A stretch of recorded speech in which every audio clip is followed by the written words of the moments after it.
Good afternoon, Phillies and gentlefolks and those of other genders that I do not have words for. Thank you very much. I think that's all it is. Yes, but I can hear you now. Yeah. Okay. Let me do that again. Hello, Phillies, gentlefolks, and those of unspecified genders. This is the Fallout Equestria Murky Number 7 author panel. Viewer discretion is advised. Full title, patent pending. I am not the guy who wrote the story. My name is B Sharp. I have my one claim to connection to the story is that I am one of the many people who have started an audiobook of Murky Number 7 and not gotten very far. You are not here for me. You are here for the guy who I have the privilege, the pleasure, and the frustration of having as a close friend. The guy sitting right next to me, the guy who wrote the story. Fuzzy, take it away. Yeah. Well, good to see you all. My name is Fuzzy. I will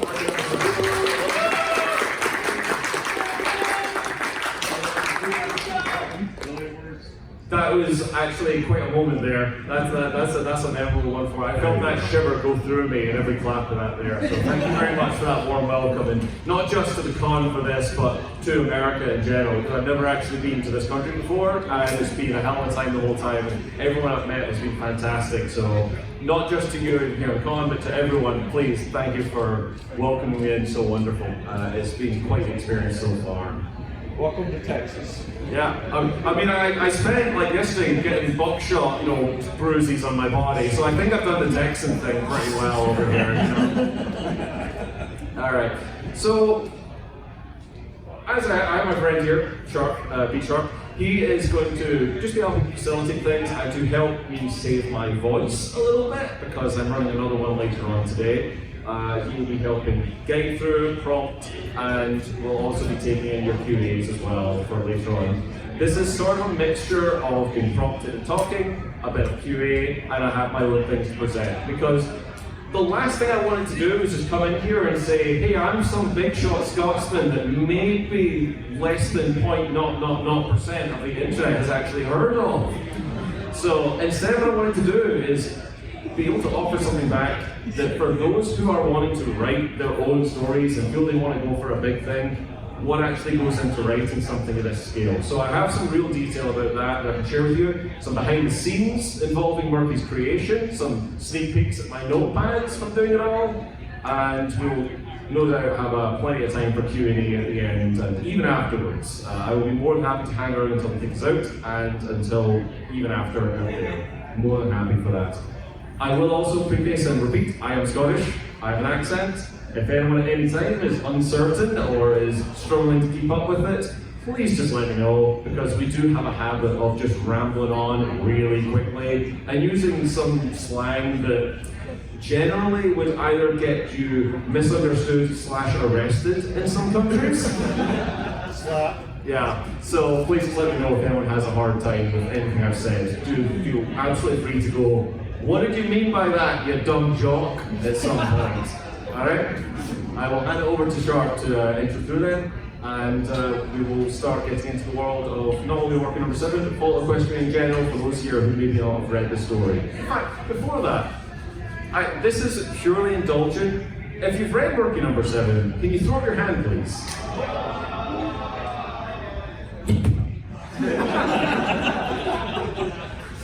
Wow. Okay, I did not expect that. Genuine. Alright, okay. I will happily hand over to you. Again, thank you all for the welcome and let's have a good time.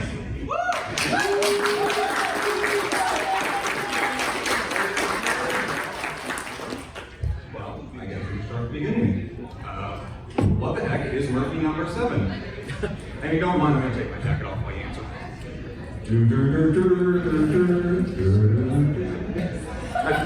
Alright, okay. Ignore my British UK references aside. So Murky Number 7 is one of the recursive fan fictions that came up through Fallout Equestria. I'm sure if anyone's in here, you've probably at least heard of Fallout Equestria itself. And you will know that one of the things a lot of people do, and still do, is write their own stories set in that world. I genuinely felt the urge to do it myself, and went through and decided to go with something that was a bit different. Because most of them were some variant of your character comes out the stable and they're going off into the world. It's very kind of almost video game construction, design of quests and finding it as they go.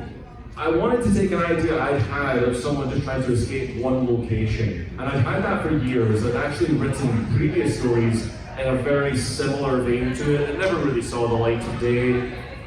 And they carried forward into this running theme of escape. It felt inherently very easy to understand for someone getting into a story initially. So I decided to bring it into this.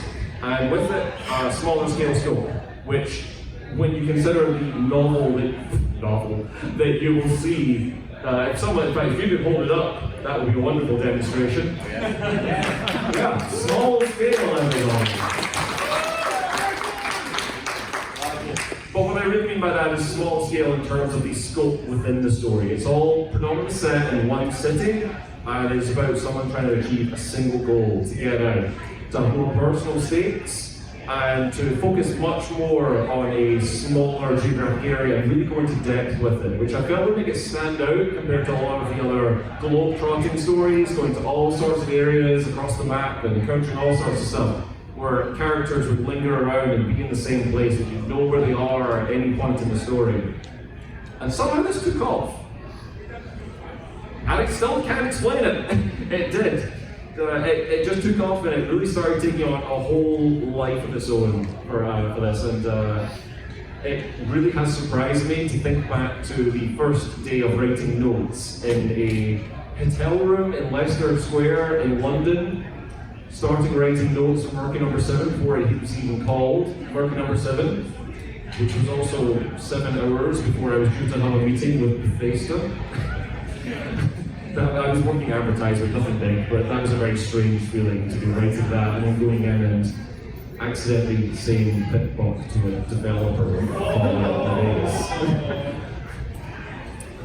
the He asked me what I said and I did not correct myself. I just, no, I said bitboy, what are you talking about? No, you're crazy. So yeah, that's kind of how it came. That is kind of like where it came to me. I wanted to throw my hat in the ring because I felt I had a unique story and perspective to tell ultimately on it.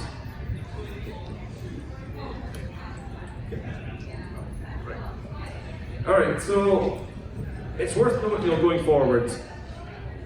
As I said, it took off, and this really surprised me in such a way that the first thing I actually want to do is thank everyone for it, because people who read it, people who have done anything with it, they were the ones who kind of made it happen. Not just the people who did the art, although that is a big one, as I will mention in a second, but just people who read it and commented, both critique and praise.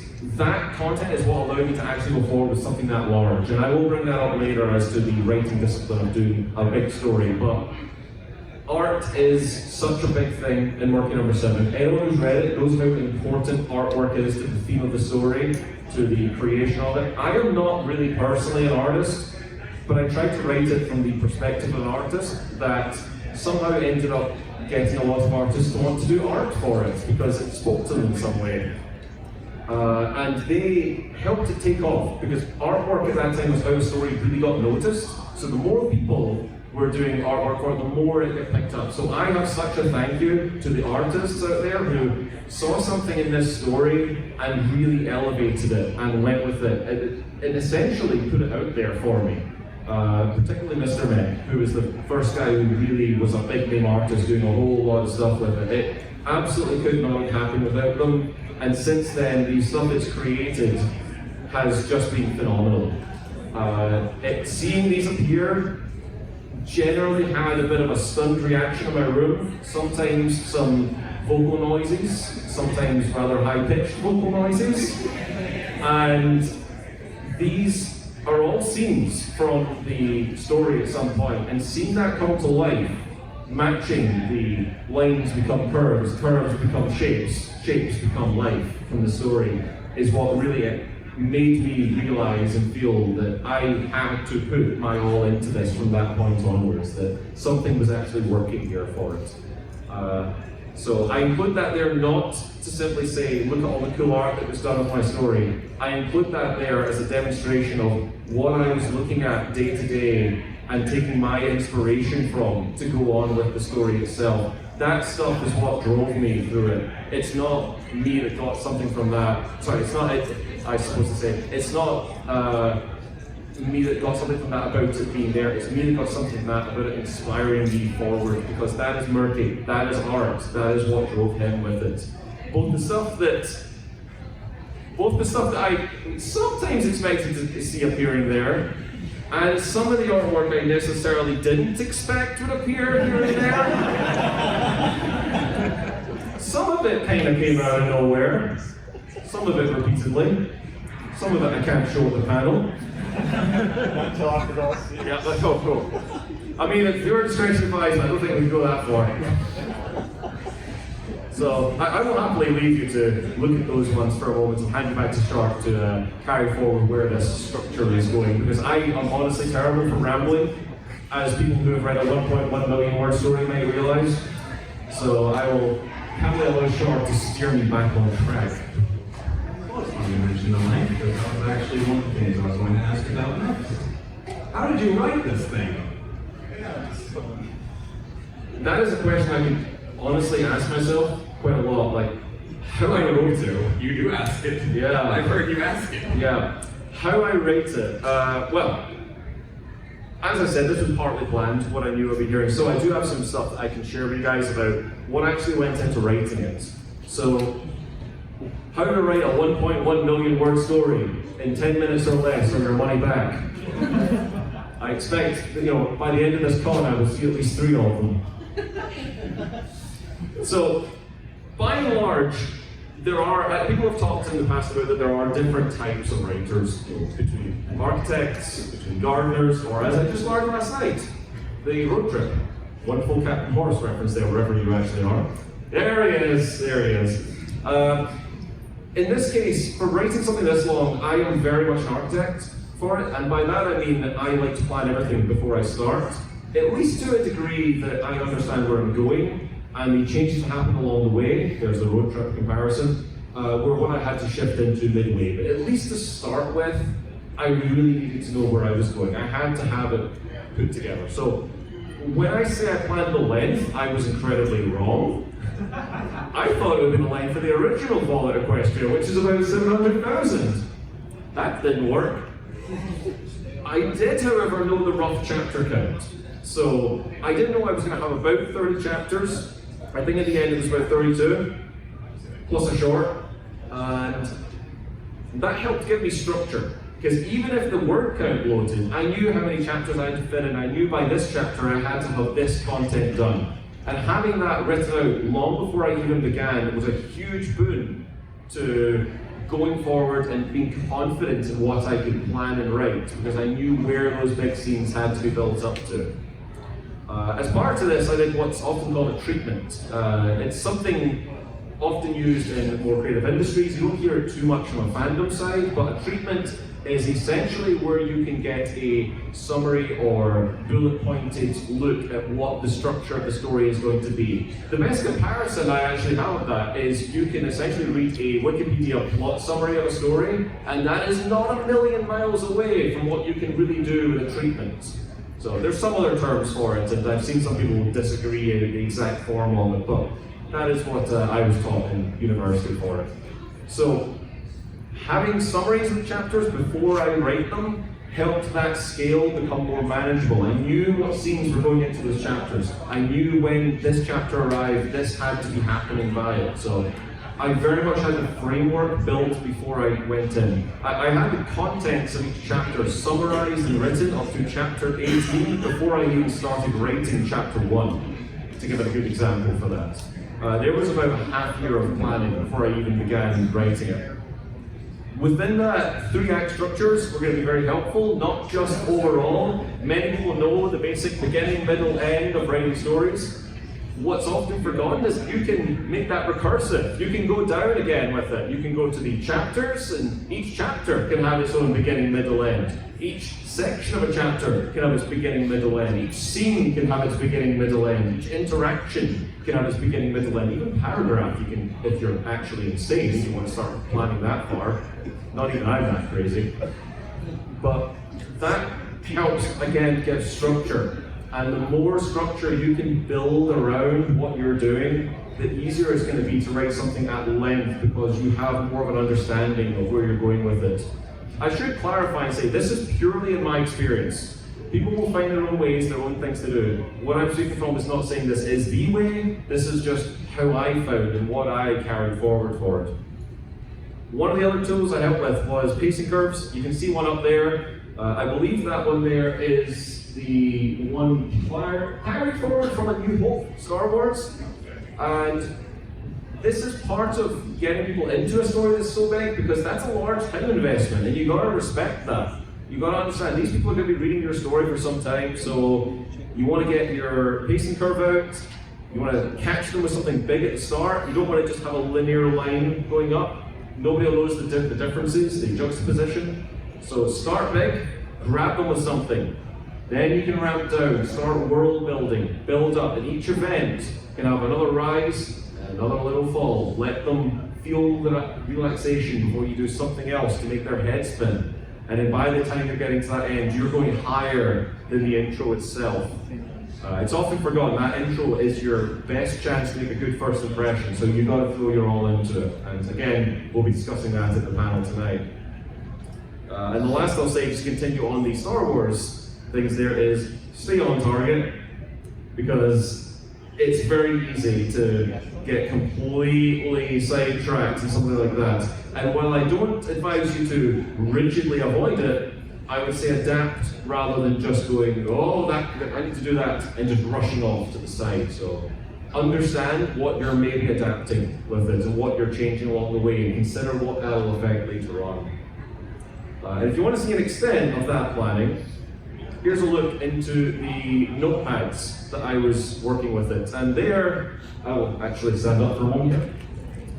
And there you can see a pacing curve here. It's not particularly clear, but you can see the forwards and backs of each scene in a chapter. I believe this was 60 Minutes in Hell, for those who have read that chapter, the first big battle with Barb. So, starts big, coming down, going bigger at the end. If you need maps to keep yourself straight, you can work with them. You've got your story treatments up at the top. Your basic planning areas in there. Even if it's just little things, you'll probably forget what you're even referencing. At the time, it helps you build it together. That, I believe, was the ending of Act 2 there. And just an example of how many there are. But this one is special. This is the one I do want to add on for. When you're going for a long-term project, always keep something on you you can write a note on. If you're in the shop and you come up with an idea that's going to help do things like, don't just tell yourself you'll remember it. You won't, never. Keep it on you, keep something on. Even if it's just your phone, back then it wasn't so much phones, but even if it's just your phone, have something to do it. To give an idea of how often I kept something on me for this, I got pulled up by the ensemble assembly director of World War Z on set because I was writing notes in a notepad when I was a cast extra in that movie. And they thought I was taking notes about this film to try and spoil it. And I almost got kicked off the set and lost my money from it because of that. I don't advise trying to get yourself kicked out of a job, but it is a good example. Always keep that notepad on you. It was carried with me all there, and I don't know what they thought I was trying to spoil. That movie sucked anyway. But it certainly helped when you have a lot of time standing around to think, all right, what can I get done? What can I write down and just get pieced together? And the more you do that, the more it will come into your head and all come together. Note-taking is very important. Like how I forgot what the next slide is about. What did you want me to say? I have no idea if that's genuine or just you being a joke. It's both. Oh dear. I took other notes, I swear. Yeah. It's only like I told him for 5 days straight, repeatedly. Take notes. Take Why would notes. I listen to this guy? Like, what qualifications has he got? What? Let's go to the next slide, dude. I don't know why he would talk about. So the next one's about discipline, which So when it comes to writing something at length, writing discipline is actually going to be a fairly important thing. I say writing discipline, but this really applies to anything. Any sort of creative outlet is going to have something very similar, whether you're an animator, an artist, a voice actor. if you want to do something pretty big, you do want to have a sense of discipline about yourself. And in that, you want to understand the scope of what you're doing, you want to understand how that's going to affect you, and what it is you can actually achieve. One of the things I always tell people, especially in the Fallout Equestria sub-fandom where everyone feels they need to do a giant story, start small. And I'm not saying take your idea you want to do and make it smaller. I'm saying do something else. Learn how to do something and complete it, because completion breeds momentum. Before I wrote Murky Number 7, I hadn't written in 5 years. And rather than just jump into it, I wrote a wee short story for a science fiction universe. And then I wrote a 40,000 word story based on an episode of, at the time, season 2, I believe. And then after that was when I started writing Murky, because that built me into the idea of completing projects. Thinking of an idea, carrying it to conception, executing it and getting it out there. That will carry you forward into your bigger ones. That sense of knowing you're actually completing these along the way. It really does help, at least for me. When you're doing it, I would also set a schedule. This helps me sometimes not others, but minimize distraction if you can, especially these days. It's unbelievable how much time you can lose if you're checking this every 5 minutes. It brings you out the zone, it brings you out your immersion, especially if you're story writing. I heavily encourage to minimize your distraction for at least an hour or two when you're working, and you will see that workout go so much faster than you expected before. Having a schedule you can build into will get you used to doing it over that time. For me, I had it on, I believe it was Wednesdays and Saturdays for a while, then weekends, then an hour after work each day. Sometimes it was just a matter of any time during the day, but knowing I had to get at least this much done. It changes, it will affect with your life, but having some degree of structure in there will keep you disciplined into it because of the last one, the dreaded motivation loss. The question I've been asked most repeatedly is, how do you overcome writer's block, or how do you overcome lack of motivation to do stuff? Now that is, again, just from my experience, I had to force myself. It's not the nicest advice, and I know a lot of people will maybe have different ways to do it themselves, but I genuinely just had to sit down and force myself to do it for a day.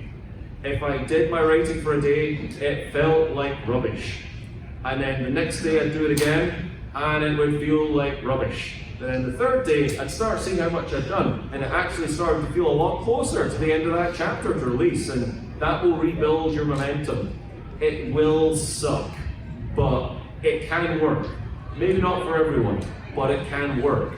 And you will have to just remember that I always feel it's momentum, not motivation. Motivation is a blessing, but motivation itself is sometimes difficult to just create, and it can come out of nowhere. I found relying on discipline and momentum carried me much further than just on only when I felt like it. I had to remember what was waiting at the end of each chapter, getting to throw it out there. So try and avoid getting into a rut. The longer it goes, the harder it is. After chapter 16, I had a long break, almost approaching a year. I almost fell out of it. It was my friends that carried me back into it. And coming back in, I adopted a much healthier method of just making sure I was doing something on it rather than letting it linger. So, like I said, maybe not for everyone, but that's what got me through it there. So, yeah, brings back onto yourself. I don't remember the next slide either. You changed this from before when we first looked, and I only just saw this 2 hours ago, and I did not take notes. I'm sorry. Despite telling you to take notes. I know. It's in the slides. Despite being an audiobook narrator, I don't listen very well. That's great for a voice actor. I know, right? Yeah. Directors love me. Yeah. All right. So the last thing, I'll just shoot through this quickly because we're moving on in time, and I'm sure we want to get to more participation things. But playing the long game with a long project. Of all the people who actually gave this inspiration, this was actually of all people Cliffy B of Epic Games. And I remember seeing him in an interview where he said the first 10% of anything is enthusiasm to get started in the project. The next 40% is passion and drive that will carry you through into doing something. But after that, it's either discipline or pace, moving along with something, actually having a persistent movement with what you're doing. And then that last 10%, at least in my experience, is just absolute hell. That last crawl to the end, not even on big projects. So watch out for that at the end and be ready for it. The bigger the project, the bigger that last 10% is. For me, that was almost 2 years. And that was a horrendous period to be pulling through what you've got to know, you've got to get to the end with it. In some ways, that's quite fitting, given the story, for those who've got to near the end. Please be aware there are people in here who are just starting it, so please be understanding the spoilers. For scheduling releases, I would not get too bogged down in them, but I will say, even if you're not holding yourself to a rigid schedule, I would try and have your first few releases be on some degree of schedule. That will help build people who are actually getting into it. If they know there's more coming out, that will help you get started with it. You don't need to keep going with that. Just try not to let it slip too far.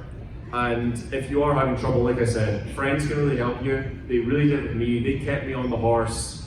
That's a bad turn of phrase in this fandom. Finding some of your fandom hub. In my case, it was finding people who read it, people who were on FibPic to reply, people who would reply, even on Equestria Daily when it updated for it. That can motivate you, and it really can keep you going when you know you're going to get some of your response at the end. So that's why I say building that early can really help you. And I understand I was very blessed to have the chance to see that after each one. A lot of writers may not get that, but if you start seeing even a couple comments, I guarantee you will feel so much more motivation seeing that than if it's just screaming into the void. But if you can, the last thing I would suggest, and this is just my own little silliness, is have a playlist of music that you have almost tailored to your story or what you're doing. Right now I've got 2 playlists on here for 2 tabletop games I'm running in order to keep me in tune with the tone, with the moments that I think it would go to. I'm not saying actually use it, it doesn't really work well in stories. Please go to YouTube and listen to this music and pretend it's happening over the scene, But it will, sometimes for some people, keep you in the game. It will keep you hearing it and going forward and thinking, hey, I remember this bit's coming because it's got this awesome bit in this track I listened to. I want to see that come to time. So that can maybe help some people. So I will say that's the end of me rambling, at least for now. But I thank you all for taking the time to listen through those bits there. We're nowhere near done, but that is essentially the end of me trying to give an idea of what actually happened in the creation of this story. I apologize I can't give so many specifics, but I mean, that was 6 years of my life writing that thing. A lot happened in those 6 years to learn it. So I would thank you all for your patience. I hope some people maybe got something about your own projects out of that. So I believe we will move on to a more audience side thing now. That's right, now you get to choose what he rambles about, everyone. So, yeah, that's great. Yeah. It's time for the audience Q&A. Now, I was originally thinking we might have wireless microphones, but with the wires, I think we're just going to stay up here. That's probably fine. So what we're going to do is pick people. You say your question. I should be able to hear it from up here. If not, I'm going to do this another way. So, you want me to pick? Ignore those. This is an extra thing. If anyone gives a question through, you can come and try a Scottish sweetie made in the valley where I'm from. Never mind, don't ignore those. Yeah, and I promise to those of you who I gave a syrup plume yesterday, they're better than that, honestly. Please, trust me again, please. Alright, want me to pick? Yes, please. Alright, let's see, who first? You in the back with the pink glove. How does it feel that you wrote like a story that's longer than the Bible? Just to make sure that everyone heard that, I'm going to go and repeat the questions that we get. How does it feel to know you wrote a story that's longer than the Bible? Kind of annoying because it's got a bigger fan base.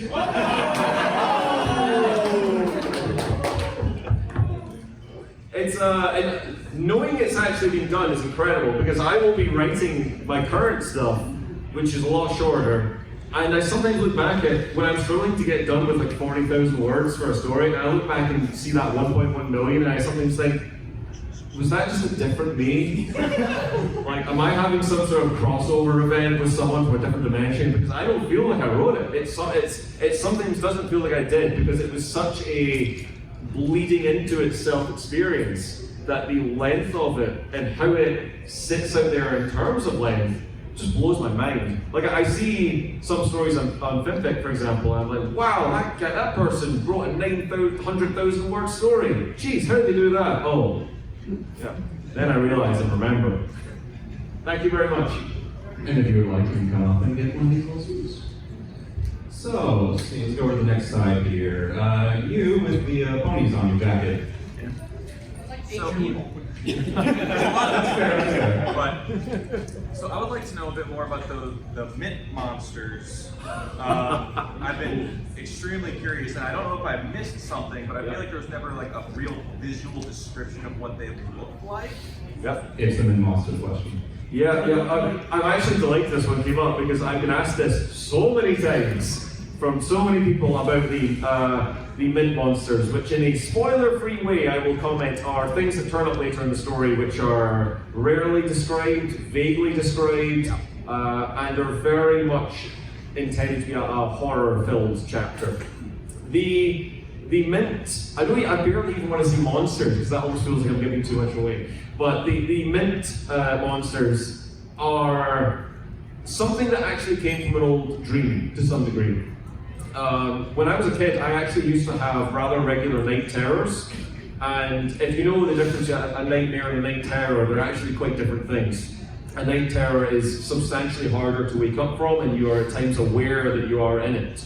So pretty horrifying for a kid. That might explain a lot, actually. But one of them I remember was being locked in an asylum room with this humanoid person who had like nuts, as in nuts and bolts, who had nuts over their eyes, and you could see the eyeball through it, and they were looking very dangerous, like they were about to leap at me at any time, and I'm trapped in this claustrophobic little space with them. But what I remembered predominantly was the sound, which was a very inconsistent sound of metallic to organic gurgling and scraping, and this smell, this weird smell that came from it that I remember asking, my mother when I woke up. I was like 12 at the time, and I asked, what does it smell like, this or this? And she said rotten mint, and I never figured out if mint could even go rotten later since then. But that was sort of a reference to that. I will clarify, what I say I visually saw is not what's in the story. However, I deliberately kept it vague because I always feel in horror the implication and the knowing that you will never make anything as scary as what's up here is very powerful. But at the same time, I didn't want to just take a cop-out and say, hey, there's nothing. So there is actually a canon image of them. Well, not a physical image. There is a canon image in here of what they are and what created them. However, the hints are through the story, and people will have to build up to see what's there. There are a few hints. Some of them are a wee bit of red herrings. Some of them are a little contradictory. So I apologize, I can't give a full descriptive. I feel the effect of them is only maintained if they remain a bit of a mystery of what's going on for it. However, if people are really curious to piece together the one of it, I would recommend going through chapters 21. Chapters 21 and the final chapter have the clearest indicative things that are free of red herrings. So if you want to piece together things, I would maybe look through there. That's about all I can really say for it. They are very definitely somewhere between a physical and a non-physical enemy. But I'm very glad that people seem to constantly always ask and wonder about them, because that lets me know, hey, they're actually doing their job. And just like before, you are now allowed, if you'd like to, come up and get a Scottish candy. We're going to jump over to the left side again, Absolutely. and you with the Cowboys hat. Thanks for that question. Yep. So this is something I know a lot of writers suffer from. When you're writing, because obviously Murky Number 7 is finished, it's done. But do you ever feel when you're writing on new stuff, how can I make this as good as previous work I've done? Like, do you struggle with that? Occasionally. There is an occasional sense. I've been writing, I'll get to my next thing is actually what I'm doing right now. I'll get to that in a second. But when I'm writing that new stuff, I simultaneously sometimes feel that some of it is some of the best writing I've ever done because I learned a lot through Murky. There are periods of Murky that I feel are weaker than they could have been. I have to feel that way, you know, I have to be my own observant critic. But there is some of the stuff I did right now that after a while I started feeling I was falling into a bit of a middle of the road sort of idea where it wasn't getting the same highs that Murky was. And I did feel an urge to say, no, I need to do something that's going to get those same big rushes that Murky gave, and get those same big moments that I feel made that story. And I started writing a part of what I'm writing now purely to try and match that feeling. So yes, you're correct, I definitely have felt that. And even if the other stuff I write hasn't reached the same audience, which is fair, I feel like it's definitely up there in terms of the quality for it, because I remember feeling that exact sensation of, hey, I'm not getting that. I want to try and match that again. I want to try and get those moments that people remember and live up to what I did before. So yeah, very accurate that can happen. And you can play the Scottish candy if you'd like. Yeah. Just come up afterwards, it's up to you. Yeah. Bouncing back over to this side of the room, Blackjack. Yeah, I don't know how much of a spoiler this question is, but what was the most painful thing that you had to cut because it just didn't work out in the story? For others who might not have heard, it's the most painful thing that he had to cut. You know, to get the story. There's a number of things. The editing room floor, as you might say, was strewn with content, which for a story this big would almost feel weird. There would be a lot left out there. There was a chapter that was planned. I'm trying to think how to say this without major spoilers.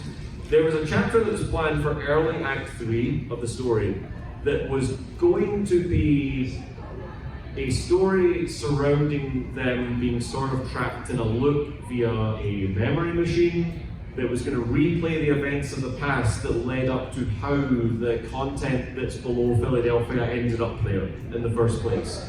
And it was essentially going to be that they would go through so far, fail, get killed, and it would restart, and it'd have to get further, like a perpetually revolving, you know, live, die, repeat, live, die, repeat, live, die, repeat, and then Edge of Tomorrow released a month later.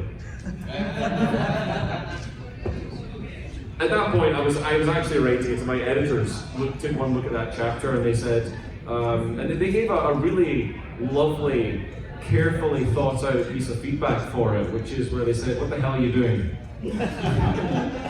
This is crap." And I was like, "Thank you.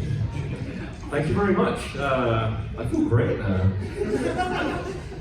So they were right. They did give a much better explanation, saying that no, it was because after what happened at the end of Act 2, it simply was not what people were looking to see. Everyone wanted to go into Act 3 going right for the end climax of the story, and then this was just too much of a veer away from it.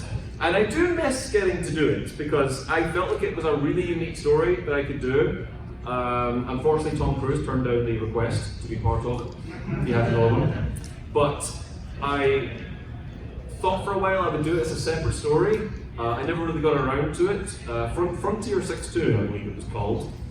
Unfortunately, I never got to it, but that was probably the most painful loss, because that was a whole planned chapter, basically in the bin.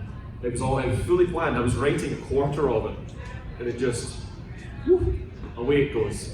So that's a lot of content that I spent a lot of days on working, just went nowhere. So even if the content itself I feel was better being gone, the actual process of writing it just being cut out, that hurt. That hurt a lot. I also had an idea to have a stable they would find under Philadelphia where they'd go in and there was the stable mayor was taking everyone's cutie marks away to make them live in a land of equality where everyone's the same. Yeah, guess what happened? Thank you very much. That's a good question. And Scottish candy for you. And we're going to bounce back over to the other side. Let's start with you right there with your fingers up. Okay, hi. So I'm going to say briefly, I'm not actually read your story, but I'm using the word 1.1 words, which is like, okay, got it. Yeah, sure. Discipline, that's what I'm here to ask you about. Yeah, sure. See a little bit better. I'm writing a story, and as somebody who's read maybe 90 fanfics that are over 200,000 words, the thing I despise the most in a reading is I'm reading the story and then I never finish. Yeah. So I swore I will never be that person. Yeah. So my plan has always been that I will post my first chapter when the last chapter is finished editing, without a single person looking at it for except my editor. Yeah. And in fact, I want to finish the whole story before the editor took edit because I want them to edit with the entire framework in their head to know what to take out of the end. But as you can imagine, that means I have no positive, like I said, people bring you comments, people do that. I have nothing like that. Yep. So it's just like, how do you even keep going at this rate? Yep. And two, basically also similar to that, I have an act 1, I have an act 3, I don't have an act 2. Yeah. Oh, sure. That's actually a really good question. That second one particularly.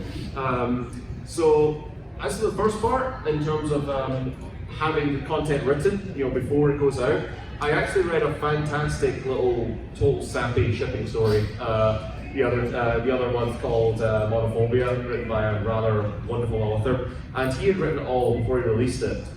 But I noticed as he was releasing it, he released it on a schedule, and there were edits made in it that were very clearly edited because of the responses to things in the earlier chapters. So it's worth remembering that what you've already written is still a living text until the point it goes live.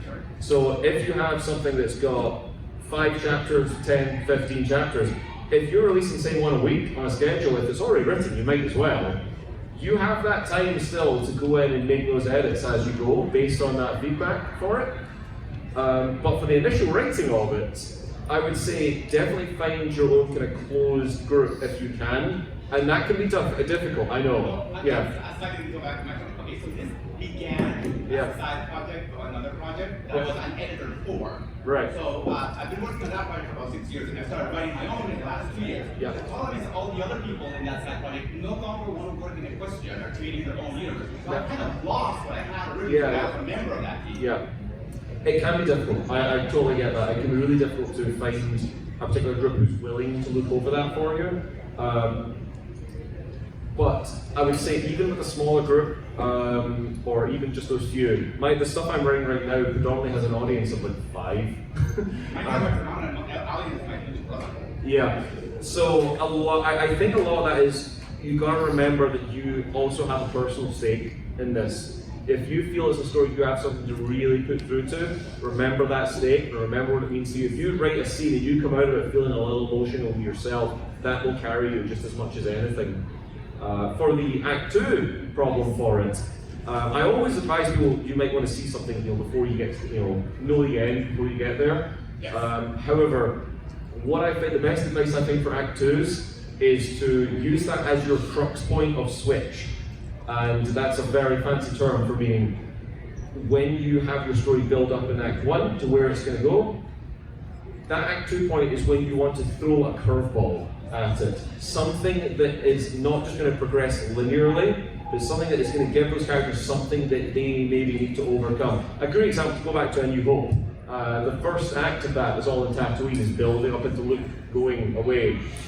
Act 2's twist, essentially, the thing that sets that in motion is they get caught by the Death Star.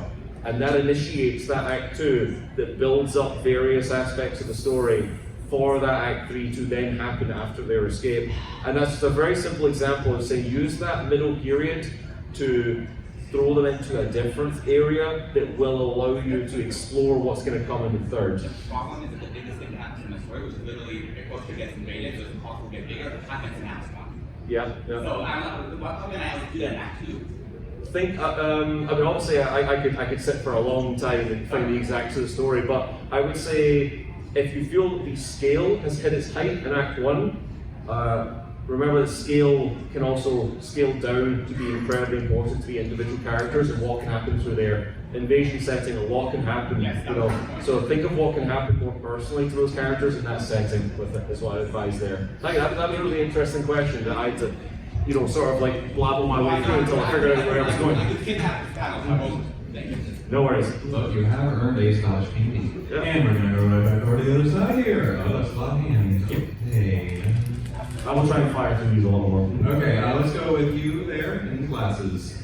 So when I'm writing for things, I tend to focus more on character interactions and dialogue, and I have a really hard time trying to describe scenes for anything. Do you have any tips for that? So for describing scenes, you mean is The it environment and like actions and yeah. So is it the problem where you feel like you're just getting sort of a talking head thing where it's just the dialogue repeating over and over again? Yeah, I had that problem. I actually had that problem exactly. What I found really helped me with that was kind of go back to the start of that scene. And what I'd advise is have the living world around it. Consider the environment they're in. Okay, sometimes you can't avoid two people just being in a room, but say rather than ask yourself, does it have to be in an empty room? Can it be somewhere where there's other crowds? Do they need to, just some examples off the top of my head, keep moving away from noise? Is someone going to bump into? Do they have to pause speaking because they can't say this around other people? An active environment around them allows you more opportunity to describe things that are happening, and it allows you more physical events that can happen to break up those big chunks of dialogue. I would also maybe look at the dialogue itself and say, all right, if it's just very dialogue heavy, start really being sort of murderous with your own scripting and just say, all right, what needs to actually be here? What can be done, shorter or briefer? Do they actually need to say this? And sometimes, as I say, you gotta. I'm not going to condone child violence, but you do say you have to kill your babies. If you've not heard that one before, that is a grand old editing one there. Kill your babies, because that's what everyone thinks of their content. Thank you very much. All right, and we're going to go back over to the other side. Well, one hand. Billy. Hi. Hi there. So you are one of the authors whose story has been printed in a physical book. Yep. What was this like on your end? Were you in terms of you being contacted for the printing? What were your contributions? What was the back and forth logistics of how that happened? Of the workings of that? And what did it feel like to realize that people wanted a physical copy of your book? Yeah. Sadly, I forgot my copy. No worries at all. So that whole sequence, it started with being contacted by the people who did the printing, and it was fairly hands-off in terms of actually doing the printing. Their first thing they offered was just to do the print as it was in FinFic. I disagreed with this because I knew the FinFic one had errors in it, it had typos, it had things I wanted to edit up from previous chapters, and I felt that people were paying for this, I wanted them to have something that was worth the money it would inevitably cost. So they were getting the art done by the wonderful Haley through there. You might have seen her vendor out at the opposite end of the vendor hall. But for my part, it was mostly looking through the whole story, correcting typos, changing a few little things that no longer made sense, or just updating it, getting over my addiction to ellipses originally with it, learning how to use a comma, which I'd apparently somehow missed since the start of my life writing. And with that, it was very much a back and forward of here's this chapter done, here's this chapter done, here's this chapter done. There were some grinding moments of decisions, when they were saying, hey, we've got to get this done, we've got to get this out now, or we're going to miss the printing thing. And I sort of had to push back on it a few times and say, no, I refuse to let this go out. I do not give my go-ahead for this until this is ready. Because it's a lot of money, and I did not want people to be getting an incomplete thing with it. It was very hands-off on my part in terms of the actual printing. I just sort of worked on the typo fixing and some of the content at front and back. When they put it up for order, I, at one point, went and said, hey, how many copies are there, actually being ordered? And my genuine expectation was about 80, 90. I thought would go out, and then he came back to me and told me it was over 800, which I had to go and do a very British thing and have a very emergency cup of tea at the time. With sugar. And go forward about a year from there when it actually finally came about, and it actually arrived at my workplace. And very thankfully, I had a work friend who knew about it and was very supportive, a very nice person.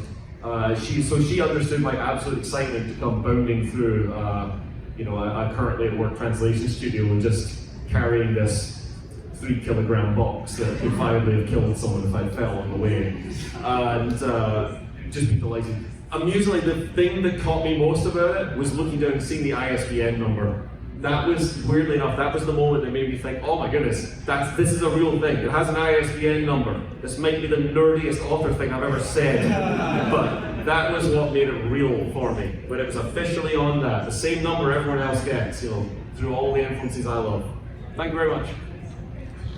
You have any questions of 25 after? Take one or two more? Yeah, go for it. Okay. Okay, a couple more questions. So, there, sitting next to the camera. You asked a very good question at the beginning that you didn't answer, which is like, can you talk a bit about what qualified you to start writing this? And like you mentioned a bunch of times, like you were involved in the movie industry, or like. I was a cast member running down the street, that was all. I'm not actually in the movie industry properly, I was just a random extra they hired for a minimum wage to go out in Scottish weather and run around in it for a while. I get shouted at by director.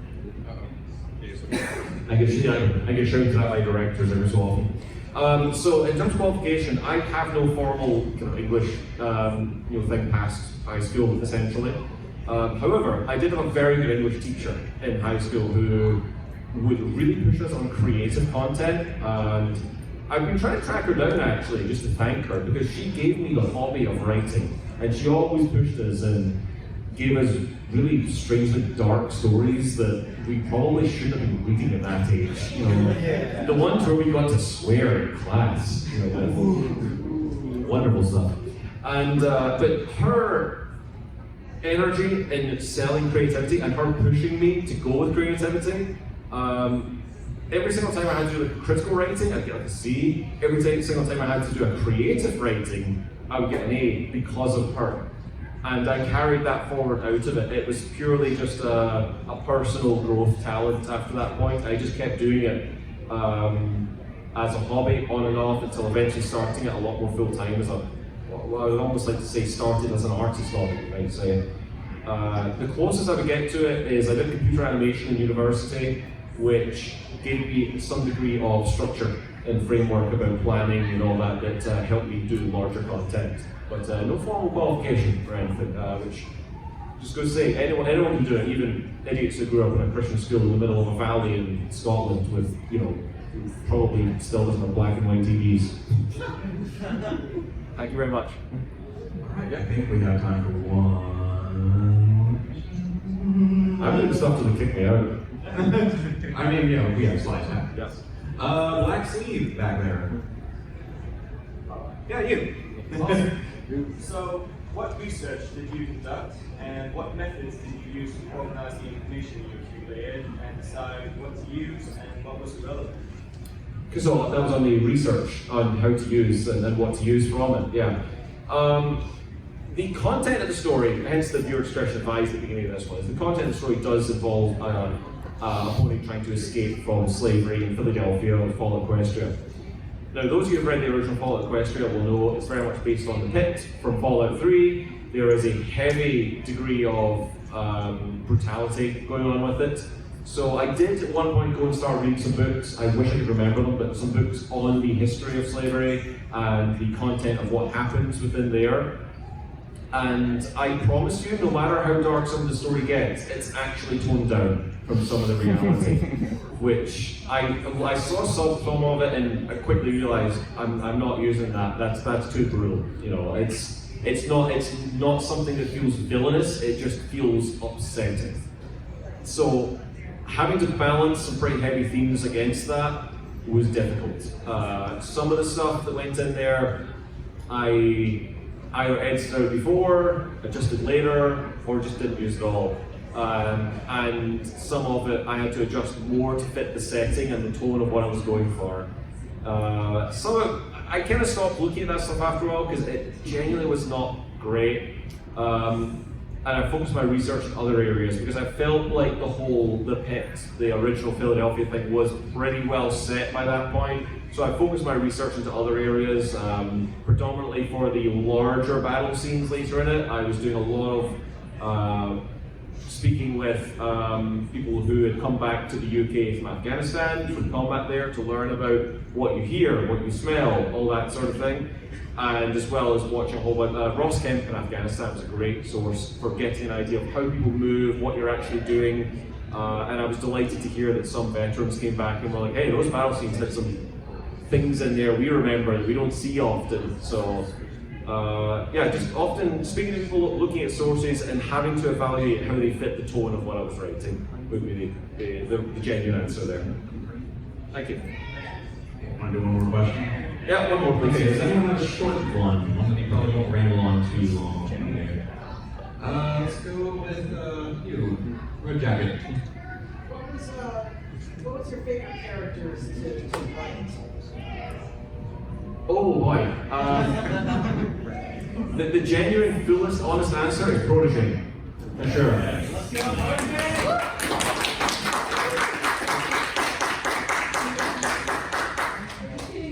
What are you doing? Oh my god. Oh my god. Oh wow, you came. I was the biggest Protege fan all along!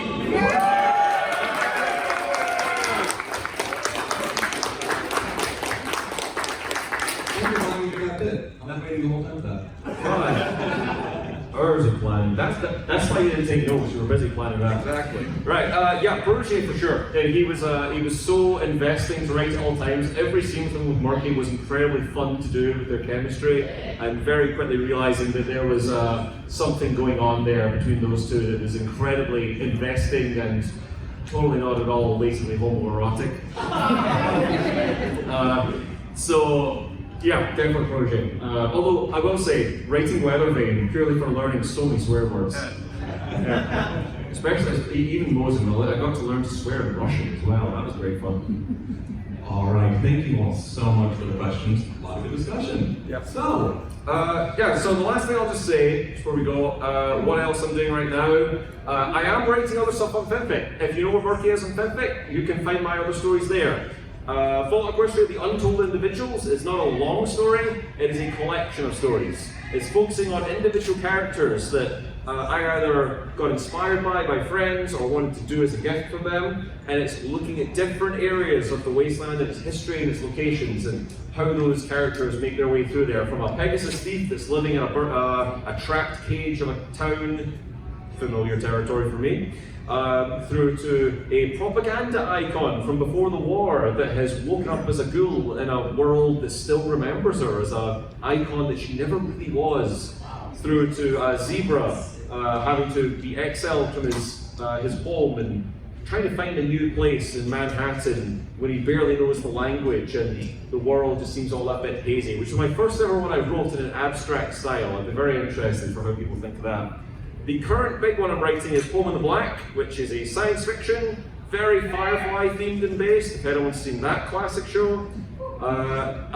It galls me to call Firefly a classic at this point. It is based on a tabletop game that had the wonderfully imaginative name by my friend Space Horse. And it features all those characters you can see there. It's worth noting the hippogriff was prior to the movie. We didn't know how they looked at that point, we were stupid. But that is probably the work I'm most proud of since Murky. It's the one that got me back into it. It's the first chapter of it. Glass Ceiling is probably the most personal piece I've ever written that had a lot of very deep feelings from me, from my own life in there. So even if you don't want to read the rest of it, I highly advise reading Glass Ceiling from it. That one really was what got me back on, I almost said back on the horse again. They got me back into this hobby in the first place.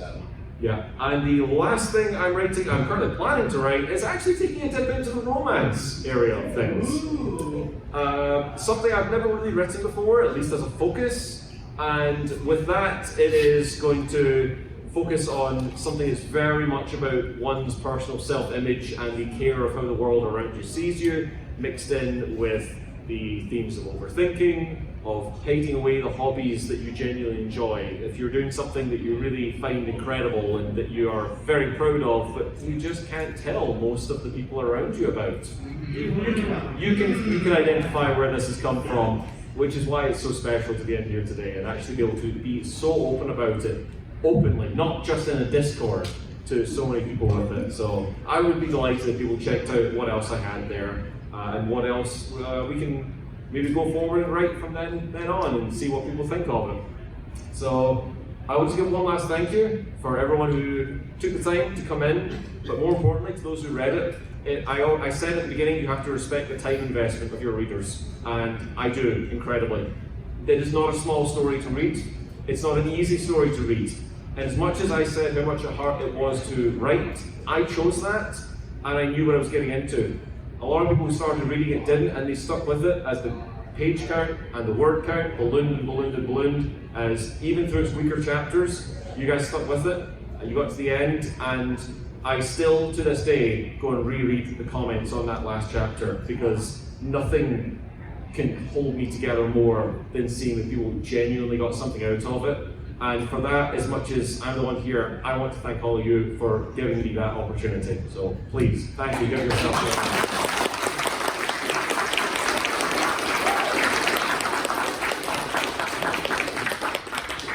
I will, of course, thank all the lovely artists who did the artwork throughout this that I grabbed from. Yeah, the Murky Prodigy thing, it had to be there. It had to be there. So, the artwork in the middle is by Haley through there, and that was the chapter 1 and end of the story there. Non-spoilery, but those of you who can see it, if you know, you know. And particularly to the artists, you know, especially those who are here, who have helped. There are those, I know you don't want to point to that, but there are those who are here that have almost kind of rekindled my personal love of my own story in a way by giving it a new generation of artwork to come together. So even if you're not being necessarily pointed out, thank you very much, Grim. That was, it's an incredible thing you've done for this.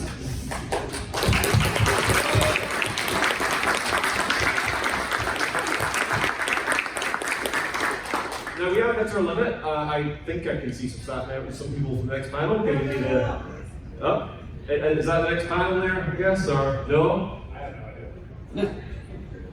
And, okay, this is technically a viewer discretion is advised panel, so in the great words of Lana Pater as Vegeta, fuck 'em! Let's go!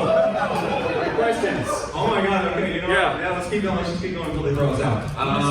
Someone. You at the end. Yeah. Is it hard to like conceptualize writing like something derivative when you could be feeling you could be writing something like original? Like working within the framework of something else, do you feel like that like limits you, or like that limits your reach, or do you feel like that's more of like a guide to get people into your story that otherwise wouldn't have seen your original work?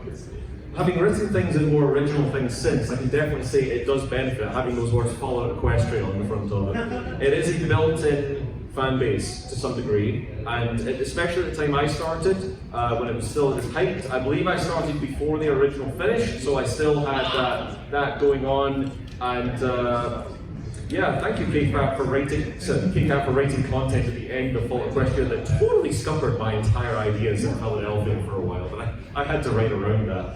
But yeah, having that benefit is really useful. And any writer is lying to your face if they say they don't want to have a decent amount of people reading it and getting that feedback. So yeah, it definitely does affect it. However, I feel since then it's given me the confidence to go forward to other ones very, very easily. Are you next panel, or? Okay, so we do have people coming. Yeah, cool. All right, we shall get out of your way then. As I said, we will keep going until we're kicked out, and you're here to kick us out. Wonderful, thank you. All right, thank you all for coming. I will hang around just outside there. If there's other questions you wanted to ask, I saw some people with their books. If you want the books, come over, get signed, whatever. I will happily do that. I'll happily answer any questions. I get over to me for a while, so just come up and say hi. Absolutely no worries. Thank you so much.